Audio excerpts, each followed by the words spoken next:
everyone, and welcome to the RotoWire Fantasy Basketball Podcast presented by DraftKings Pick6. I am Mike Barner. He is Kirien Sprecher, and we are here with you every Wednesday to help you win your fantasy basketball league. Kirien, we actually had games that counted last night. How exciting was that? Very exciting until the first one turned into a blowout, and then you're like, oh, NBA season is back, isn't it? Yes. So that's what we're going to do. We're going to start out. We're going to highlight both games from last night, talked about some, you don't want to overreact to one game for guys, but we've got two games. We've got to talk about them. So first game up was the Knicks and the Celtics. The Celtics dominated. They won 132 to 109. The Celtics hit 10 3-pointers in the first quarter. They had 17 3-pointers at the half, and they finished by tying the NBA record with 29 3-pointers for the game.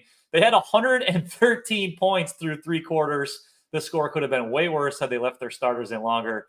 Kirien, the Celtics, 82-0? I mean, yeah, at this point, I don't see why not. Jason Tatum's jump shot seems to have been figured out over the offseason. I know that was a big storyline last year. 8 3-pointers, 37 points, 14 for 18 from the field. He was absolutely unstoppable. The Celtics very easily could have come out soft after the banner raising. They're champions. They could have been, a little complacent, but anything but absolutely dominated. Even without Kristaps Porzingis, this team should be the clear favorite for the first few months of the season, and I don't see them slowing down anytime soon. Yeah, it was wild. Their starting five, shot 26 for 41 from three-pointers. That's 63.4%. Now, the Knicks lost by 23 points, okay? They shot 55.1% from the field for the game and 36.7% from three, and they lost by more than 20 points. It was just wild to see. I mean, the Celtics, when the Celtics are hitting three-pointers like that, no one's beating them. I think they even said during the broadcast, if you had like a team of all-stars, they wouldn't have beaten the Celtics last night. It was wild how hot they were. Yeah, I feel like we've seen all-star games where teams don't shoot that well, and there's not even any defense being played. It was incredible, and it was a mix of like getting good shots and making tough shots. It just felt like anytime, someone helped off of Jason Tatum, they kick it to Derek White, three-pointer. It was the offense was absolutely rolling. Joe Mazzulla saying, we're going to just throw. We're just going to chuck up 100 threes a game and see what happens. I don't see why that strategy shouldn't continue working. From a fantasy perspective, like we talked about the threes, but Tatum's 10 assists is also like huge. Like that, I probably should have looked up how many times he's had 10 assists in his career, but that's a huge step forward for a guy, who wants – I shouldn't say he wants to. Who knows what he wants to do? He wants to keep winning championships. But like a lot of people put him in this box of like, oh, he's not a top 5 guy. He's not a top 10 guy. Jason Tatum can do a little bit of everything, and he does whatever his team needs. And if he continues to evolve his game and play like this, like he should be considered a top 5 guy for sure. Yeah, and then on the Knicks side of things, we got our first look at Karl Anthony Towns in New York. He only played 24 minutes because of the blowout. He finished with 12 points, 7 rebounds, and 3 assists. I felt like they could have gone to him more in the post. Al Horford did his best against him, but there were some significant mismatches that Towns just didn't take advantage of. The Celtics really exploited him in the pick and roll quite a bit. They did that to get a lot of open three-pointers. But the good thing was he had 12 points, he had 7 rebounds. He only played 24 minutes. So if you figure if he plays his normal allotment of 30-plus minutes, he would have come away with 20 points and 10-plus rebounds in that game. So I wouldn't be panicked about anything from Towns that I saw in that game. How about you? No, I've bought into the cat fit in New York. I think it'll work out. The Celtics just had like the perfect game plan. They attacked him offensively and defensively. When they were like the Knicks were obviously trying to get him involved, but Cat's happy places behind that 3-point line. He wants to hit a couple threes and then go get dirty down in the paint. And just the way that they were rotating with Al Horford, just the veteran doing everything possible. Then the Celtics really like game plan to attack Cat on defense, and then on offense, don't let him get going from deep. And obviously the Celtics are one of the few teams equipped to do that because they just have all NBA defenders all over the place. Like you said, I would have liked to see the Knicks maybe make a concerted effort to get Cat in the post early and assert his dominance early. But it's a long season, and I think I don't think we need to overreact. Like you said, he only played 24 minutes. He's going to be playing a lot more because we know who his coach is moving forward. So definitely a rough night, but not ready to jump ship on the cat train quite yet. I think one of the biggest takeaways from a fantasy perspective in the game was the Knicks' overall lack of depth and how well that's going to help Miles McBride, Deuce McBride. Yep. He played 26 minutes off the bench, had 22 points, 4 3-pointers. That was not just because of garbage time scoring. Most of his points came in the first half. The downside, no rebounds, 2 assists. But if you need scoring and 3-point shooting, he's a guy that looks like he's going to have a big enough. I mean, I don't see why there's any reason why he's going to play fewer than 25 minutes a game on a regular basis. Their bench, I mean, Cam Payne, he stinks. Their bench just looked bad. They're going to have to add. I mean, they'll add somebody at some point, a buyout guy, some low-level trade. But for right now, Miles McBride is probably going to be a good source of points and 3-pointers. What do you think?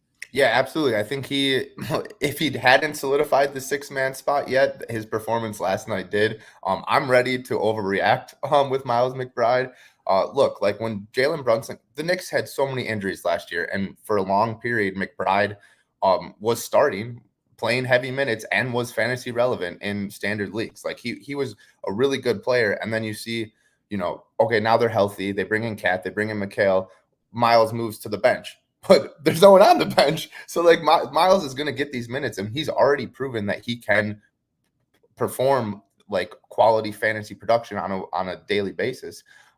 Last night, obviously, like his shooting, he was on fire, so maybe that like helped him get up to the 30 minutes, and then they're all they were getting blown out, so why not just keep your hot hand in? But this guy has proven time and time again that he can light up the scoreboard. I was like kind of hesitant going into the season. I was like, there's no reason to draft him, even in like my 16-team, 20-team leagues. We don't need to draft him, but he's definitely a guy I want to keep an eye on in case there's an injury. But after last night, I'm ready to overreact. I think he should be an ad in these deeper leagues, just as an insurance policy. And maybe, you get, if the Knicks have a 4-game week or whatever, you get him in there and you get a bunch of threes. The Knicks offense was stymied by the Celtics. So like, I don't want to like overreact to that. But like they're going to go to Miles McBride. They put faith in him. There's a reason the Knicks didn't go out and bolster their bench, because they have a lot of faith in McBride being this Malik Monk type, Norman Powell type 6-man of the year candidate. Like I'm ready to say that, right? Like after one game, I'm ready to overreact. If he continues this, he could be in the conversation for 6-man of the year. Yeah, I agree. Anything 12-team and deeper, Miles McBride is someone you have to add. So we've touched on that blowout. Let's get to a game that was at least a little bit closer. The Lakers and the Timberwolves. The Lakers win the game 110-103. They were dominating throughout most of that game, but the Timberwolves stayed in it simply because the Lakers could not make 3-pointers. They hit 5 3-pointers over the entire game, so that's what helped the Timberwolves keep it close. The big headline from the game, Anthony Davis, 36 points, 16 rebounds, 4 assists, and 3 blocks. And that was with the defensive stalwart, one of the best defensive centers in NBA history, and Rudy Gobert defending him. Anthony Davis owned him. What do you think of that game? Dude, this is the version of Anthony Davis that LeBron was envisioning when he recruited him to LA. This is the version of Anthony Davis that won an NBA championship, whatever you want to call it, bubble title, whatever. Like this is the guy that can lead the Lakers to a championship again. I just don't know. Watching this game, it felt like the Lakers should have been up 20, 25 the entire game, and they just weren't. So, like that's a little concerning. The Bronny James at the end of the second quarter, like they were up 20, and then Bronny came in, and then all of a sudden it's a 10-point game, and then it was just kind of a 10-point game the entire way. That was a little concerning. I think the Lakers, that was a solid performance, but I'm definitely like a little concerned that they didn't put away the Timberwolves when the Timberwolves were having a really bad game. We got a comment from Super Dirty Pickle. Minnie is fine. We're fine. No biggie. Everything is going to be fine, guys. Right? Oh, yeah. I think we're okay. I want to overreact after one game because that's the fun thing to do. But I don't think we need to overreact in Minnesota. Julius Randle was trying to find his fit in this offense. He looked hesitant at times in the first half. He hit some shots, and got going, but then he got cold at the end. I think Minnie is fine. I think this was a Lakers like home court, like they're just going to come out and they're going to kick butt. I think it'll take a couple weeks for this team to like mesh, but there were some bright spots. Nickeil Alexander-Walker off the bench was pretty great for Minnesota, hitting those corner threes. What do you think about Minnesota? Is it time to panic? No. I mean, they just ran into the Lakers are a very physical team, and I think what you noticed today is Julius Randle. He's still got to work himself back. I mean, he had the surgery during the offseason, so he's still working. I mean, he only took 10 shots. Yeah. That's not, I mean, Julius Randle is not shy about jacking up shots, and he took 10 shots today. So I think that's going to change. I think one of the biggest takeaways from this game, from the fantasy side of things, is Anthony Edwards scored 27 points, but he took 13 3-pointers. He hit 5 of them. He did take more 3-point attempts during the preseason. So that seems to be something that he's going to focus on this year. Also, he had 25 shot attempts in the game. He averaged 19.7 shot attempts per game last year. So his usage rate was up. That probably is going to stay up, even though Randall is definitely not one to shy away from taking up shots. He probably won't take as many shots in a game as Karl Anthony Towns was. So I think you are going to see better maybe not good percentage as last year, but more 3-pointers per game from Anthony Edwards this season. Yeah, absolutely. And I think that's good for the Timberwolves in the long run. Obviously, pretty efficient night, 5 for 13. Like he'll take that most nights.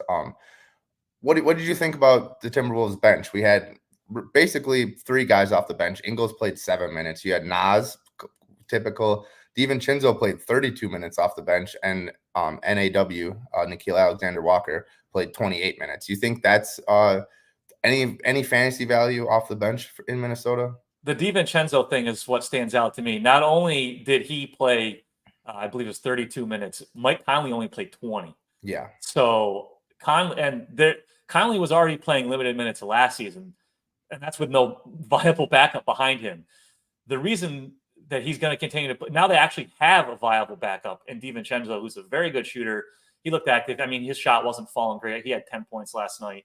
But I do think we're going to see Conley maybe average 25 minutes a game this season. He's someone that you could target late in drafts for assists. He wasn't exactly going to provide you a ton elsewhere. But if he's going to play 25 minutes or fewer a game, I don't know. He's definitely not a guy I would want in 10-team leagues. He becomes a borderline 12-team guy. DiVincenzo, I definitely want. I think there's going to be plenty of opportunities for him. I think he's going to play 30 minutes a night on a regular basis. They need his shooting. They need his scoring. We saw that last night. Someone needs to help Anthony Edwards, and I think DiVincenzo is going to be one of his main running mates. Yeah, I mean, there was a time, I don't remember, I think it was in the third quarter maybe, where Ant had an and one, and he just started yelling. I don't know if it was at any specific person, but he was just like, "Wake up, wake the F up!" Yeah, like, I saw that too. Yeah, he was like, "Someone help me, please! Like this is the regular season now. These games matter. Like let's go." And to go back to Dirty Pickle, like there was like a handful of times the Lakers would miss and the ball would just like bounce off Naz Reid, or like a loose ball and it would just pop out to the Lakers. Like there was just a lot of 50-50 balls that the Timberwolves didn't get to. I think they're going to be just fine. Conley, I don't know if it's necessarily going to be a minutes per game thing, but I heard rumors that Conley could be resting back-to-backs, like kind of have that Al Horford treatment all season. He's a veteran guy. He's getting up there. He is still a quality player, but 82 games, I don't know if that's sustainable. And we have a guy like DiVincenzo who has proven everywhere he goes, if he gets an opportunity, he can play 30 minutes and he can play good defense and he can hit some shots and he can do a little bit of everything. So definitely keep an eye on DiVincenzo, especially if there starts to become those resting patterns for Conley as we move forward. Exactly. All right. So our next topic, we're going to do some predictions for this season. But before we do that, we want to hear a word from our good friends at DraftKings Pick6. We're thrilled to be partnering up with DraftKings Pick6 this NBA season. And we still got a little time before opening night, but plenty of NFL options available over at Pick6. Really been enjoying playing there each and every weekend. Think a certain quarterback will throw for more than 300 yards. How about your favorite receiver scoring a touchdown? Check out Pick6, the newest way to play fantasy football and win cash with DraftKings. Here's how it works. Just pick 2 to 6 players of the same sport and choose if they'll have more or less of a given stat. For football, we're talking yards, catches, touchdowns, etc. Lock in your picks and compete against opponents for a shot to win huge cash prizes. Download the all-new DraftKings Pick6 app right now and use our code ROTOPICK. That's ROTOPICK, ROTOPICK. For new Pick6 customers, play at least $5, get $50 in Pick6 credits guaranteed. Again, that code is ROTOPICK. Gambling problem? Call 1-800-GAMBLER. Help is available for problem gambling. Call 888-789-7777 or visit ccpg.org in Connecticut. Must be 18 plus. Age and eligibility restrictions vary by jurisdiction. Pick6 not available everywhere, including New York and Ontario. Void where prohibited. See terms at pick6.draftkings.com/promos. Thank you again to DraftKings Pick6 for sponsoring the RotoWire Fantasy Basketball Podcast.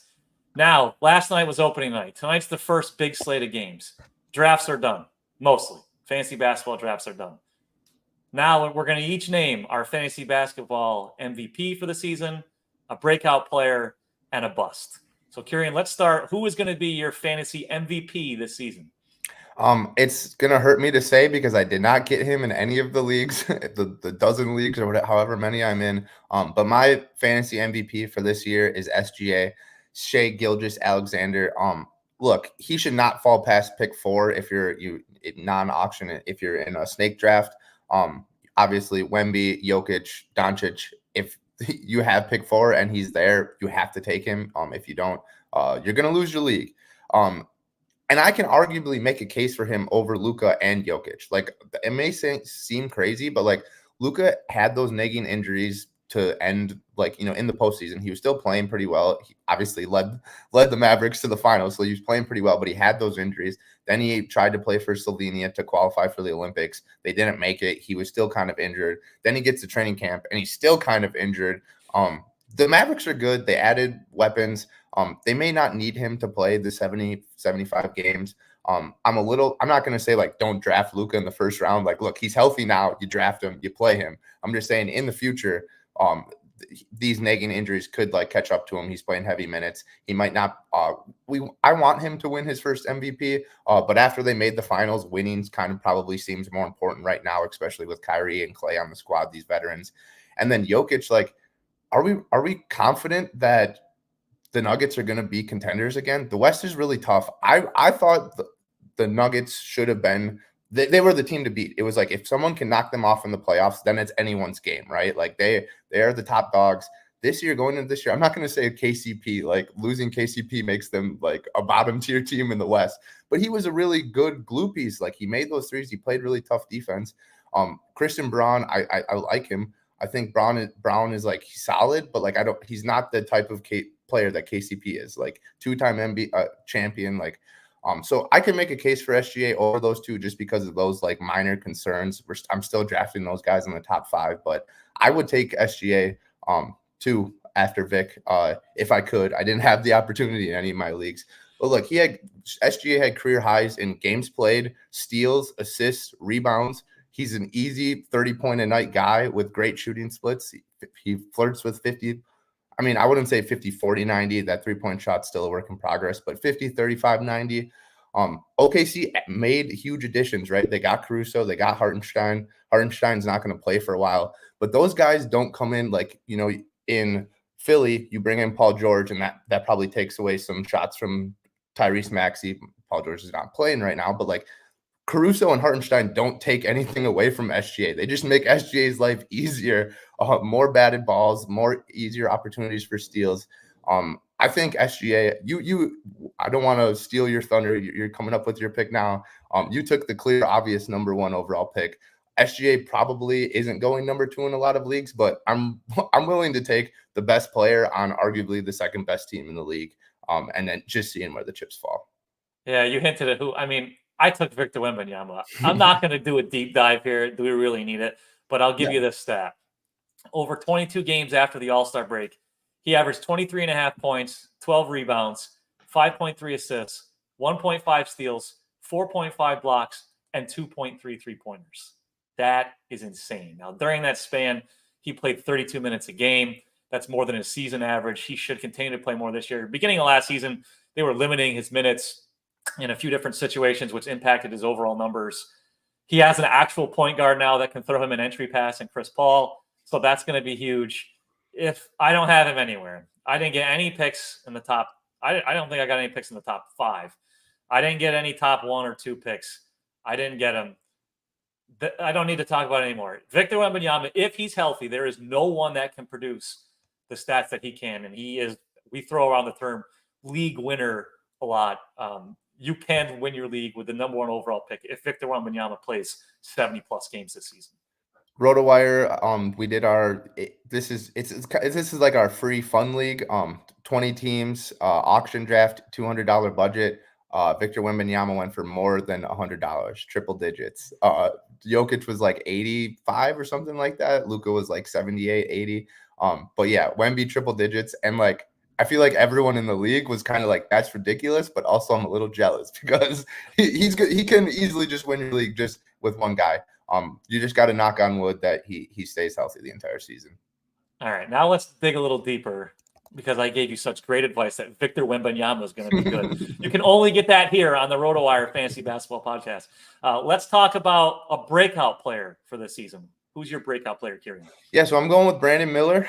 He didn't get a ton of recognition for what I thought was like a really solid rookie season. Obviously because he was outshined by Wemby and Chet Holmgren, who are just ridiculous. But like Miller's rookie season was very good for a rookie season. The Hornets were bad.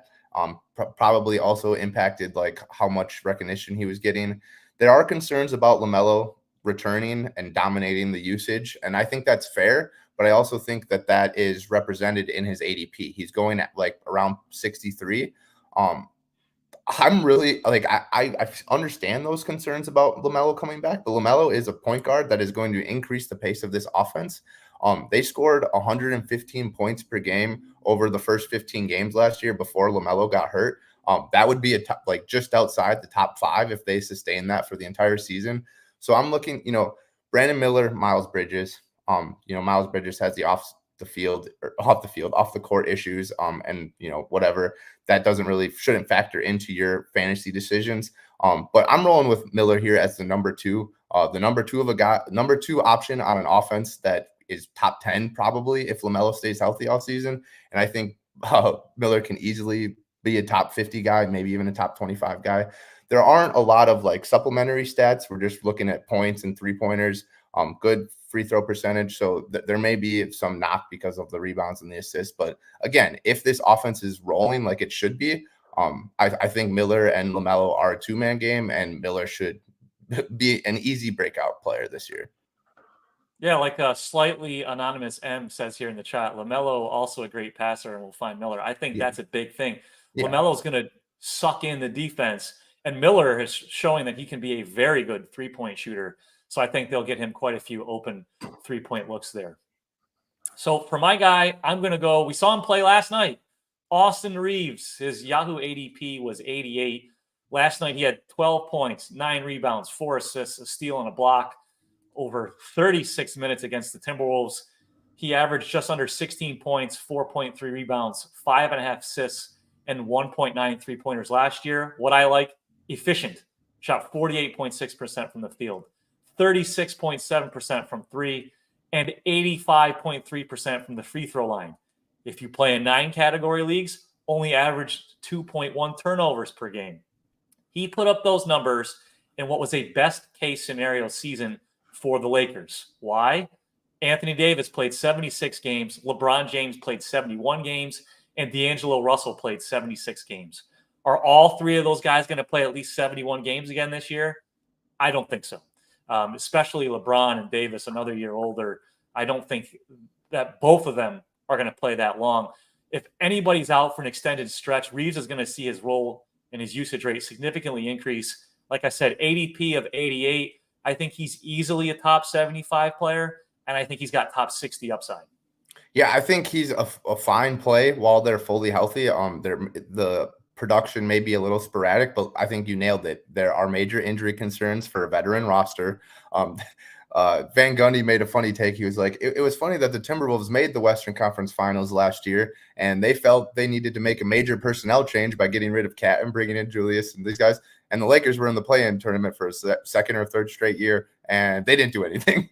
It is funny to mock them for that, but they also feel very confident in the team that they have. And I feel like that is a big reason to do with Austin Reeves. They feel like if LeBron or AD misses time, they have that third playmaker that can really run an offense, threaten the opposing defense every night.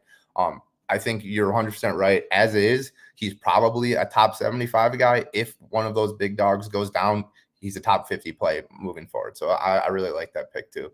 Well, listen, the Lakers didn't need to do anything. Do we not remember? They won the in-season tournament last year. Yeah. I mean, come on. There's got. I think they hung a banner for that, didn't they? I'm pretty sure they did. LeBron needed to get one more accolade on that Wikipedia page. It was looking a little sparse there for a moment. I mean, when you win the in-season tournament, boom, done. You bring back the same roster, you run it back, and you try to bring home that. Did you see now? They made a point on the broadcast last night. It is not the in-season tournament; it is the NBA Cup. Did you see that? I like that. The short version, the IST, it just never sounded right whenever I said it or whenever I tweeted it or texted it. It was just like, yeah, we gotta come up with something else. So I like the NBA Cup. We'll see if it sticks. All right, so let's end things on a sour note. Who is going to be your fantasy bust this year? All right, so we made it 26 minutes. I'm gonna bring up the Chicago Bulls, our Chicago Bulls, former Chicago Bull, Lauri Markkanen. I love what Lauri brings to the table. Rebounding, points, 3-pointers, blocks. I just don't like what's going on in Utah. I like their players. I just don't think they're going to be competing. Him resting at the end of last year probably cost a lot of guys championships in fantasy because he was a huge contributor. And then for like the last 2 months of the season, it was just like, we're going to get nothing out of him.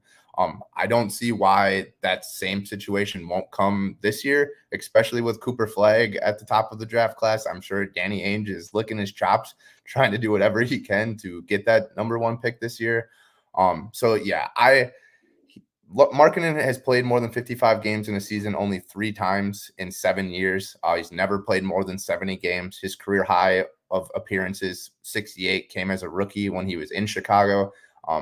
This is just like a games played thing for me, and I'm sure that'll be one of my main variables all season is games played and are you available. So I just think that there's a huge bust potential here for Markkanen at pick 30. Like that if you're taking a guy in the top 30, you need him playing 65, 70 games and putting up elite numbers. Markkanen can put up those elite numbers. I just don't know if he can play that many games. I think if you draft Markkanen, you do kind of the same strategy that we talked about last week when we were talking about James Harden. Let him put up those big numbers early and then start floating out trade offers and see what you can get for him to kind of remove some of that risk of him not playing much at the end of the season. What do you think about that? Yeah, no, I fully endorse that. I feel like that's a good strategy. Like I said when we were talking about James Harden, like I like targeting those guys that can put up numbers early in the season because everyone is going to change their offseason predictions to like after 2 or 3 weeks of the regular season. Another thing about Utah is like, and I'm not saying like they drafted these guys to replace Markkanen, but look at all of these power forwards that have come into Utah over the last 2 years. Taylor Hendricks, Bryce Sensabaugh, Kyle Filipowski, John Collins is still there. Cody Williams was just drafted. Like these guys are first-round picks, lottery picks. Like they're going to have to get playing time. Maybe Markkanen gets traded.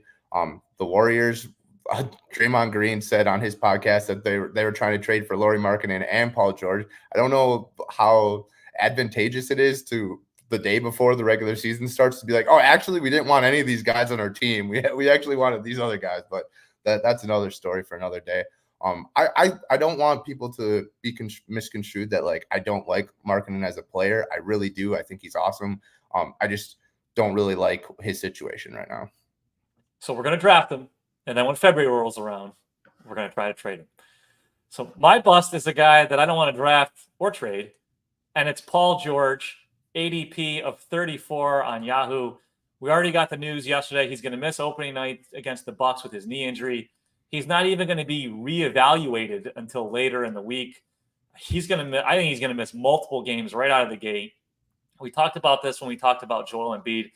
The main goal for the 76ers this season, their only goal is to win a title. And the only way they're going to do that is if Paul George, Joel Embiid, and Tyrese Maxey are healthy for the playoffs. Any nagging injury that Paul George gets, he's not going to play.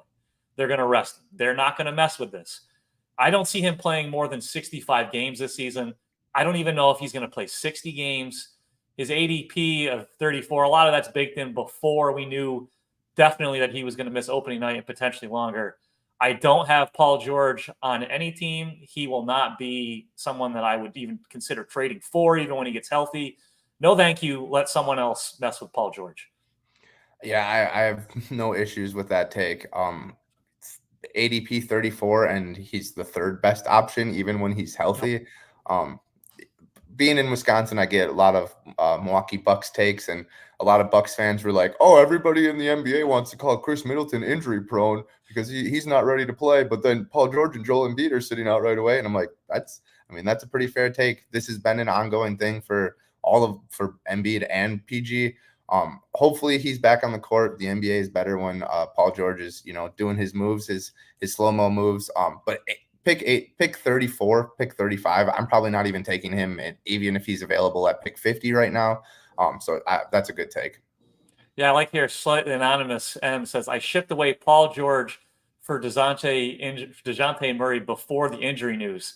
Counted my lucky stars. That's a good move. Those trades right before a big injury are money in the bank for sure. Yes, that's a great move. Now, go call your significant other, get your kids if you kept them home from school, get your parents on the line. What was that stat line of the week is coming up, time you've all been waiting for. But first, a word from our good friends at Vivid Seats. Finally, the NBA is back and court is in session. And to start the season, Vivid Seats is offering fans $20 off their first $200 purchase. Nothing beats seeing your favorite team hooping it up in front of thousands of cheering fans. Every slam dunk, every fast break, and every buzzer beater of your favorite team live and in person. And because Vivid Seats is the only leading ticket company with a rewards program, you can earn perks on every purchase, like amazing deals and unrivaled annual rewards all season long.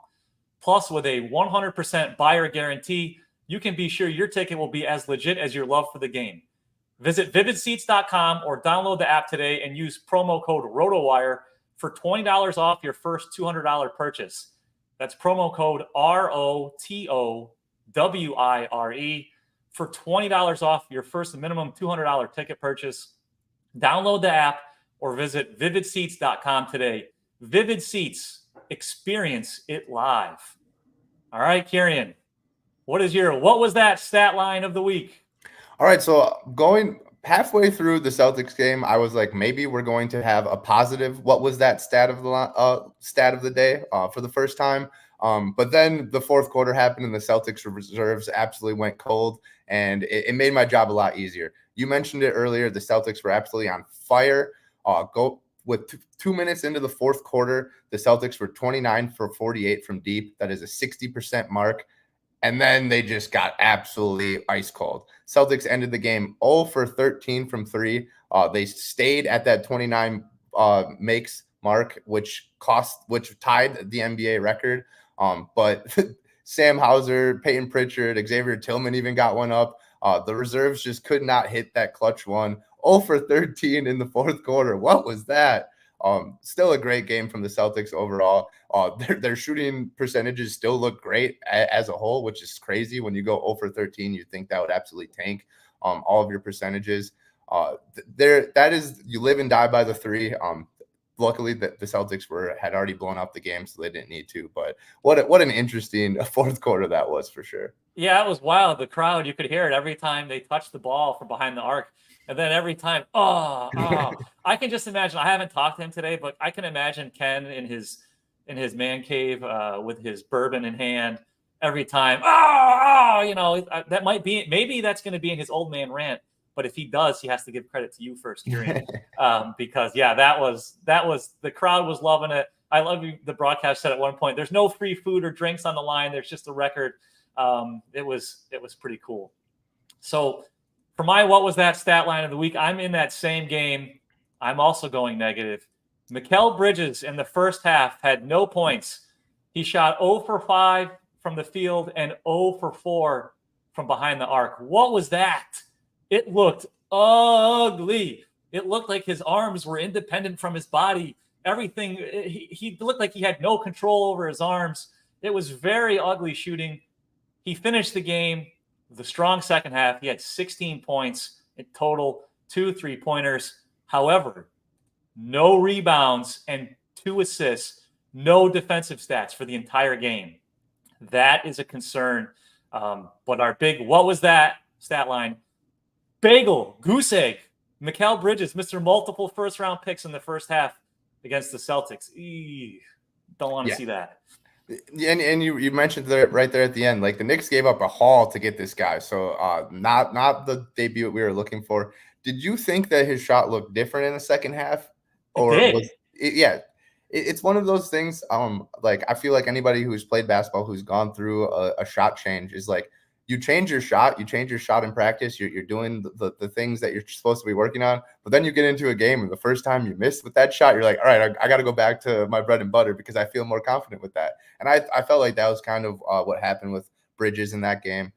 We'll see. I have Mikal in my highest of stakes league this year, and I was sweating. I was panicking. I was playing pickleball with my girlfriend, and I looked at the score at halftime, and I was like, "Oh no, this is not good. I need to trade Mikal immediately." I'm glad that he got made some shots there in the second half, but I'm still not fully confident that he's going to return to that 50-40-90 guy he was. We're going to squeak in a full-fledged Bulls minute here before we leave. It reminded me of when Joakim Noah used to do the shot put shot. Mikal Bridges' shot looked that awkward early in the game. It looked like he had no clue. At least Noah made a couple of those, and that was by design. Bridges looked completely off. It was nice to see him get into a groove in the second half. Sometimes if it ain't broke, don't fix it. I wouldn't be pushing him to change his shot. He was a pretty efficient player coming into this season. I am worried about his other counting stats. I am worried about his overall usage rate. He's going to play a lot of minutes, but the Knicks might just ask him to play defense and try and do a little spacing. We might not see many rebounds or assists from him because he might not have the ball in his hands that much on offense. So the assists I'm definitely concerned about because, like you said, the Knicks actually were scoring at a pretty good rate. The rebounds, I kind of have to give a little bit of leeway because the Celtics just didn't miss. Yeah, so there weren't many rebounds to be had. I was looking at Josh Hart rebounds, Cat rebounds, OG Anunoby rebounds, and I'm like, oh yeah, the Celtics only missed like 30 times. It was pretty wild. I mean, I even said during the game, I put something on Twitter, X, or whatever you want to call it. I've never seen a shooting performance like that, especially in the first game of the season. They literally could not miss everything, and they were grabbing offensive rebounds. And as soon as it got out, it was a 3-point. There was points in that game where they brought it up in the broadcast a couple of times. The whole team was standing outside the 3-point line. It's not as if they were just getting into their set. That's what they were doing. That was their set. Everybody stand outside the 3-point line and pass it around. It was wild. So yeah, like you said, we're not going to get too worried about the Bridges rebounds just yet. Well, it was nice to have some games that counted. We got lots of games to enjoy tonight. We'll be back next Wednesday with more fantasy basketball information to help you win your league. A lot of fun today, Kirien. Nice to talk about some games that count. We want to thank everyone for tuning in to the RotoWire Fantasy Basketball Podcast.